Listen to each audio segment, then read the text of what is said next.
So I'm going to show you how to mute or unmute the microphone during calls on your WF-1000XM6 earbuds.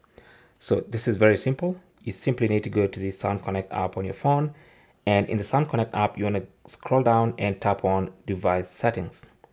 Under Device Settings, go to Controls, tap on that, and then you should see the feature that says Enable the headphones microphone operation. Okay, so tap on that and make sure this is on.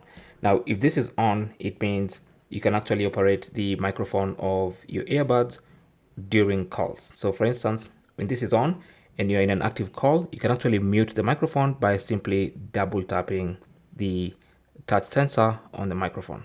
Okay, that's going to mute the call, and then you can double tap again to unmute the microphone for that call. All right, now you can disable that function by simply turning this off. Thanks for watching and good luck.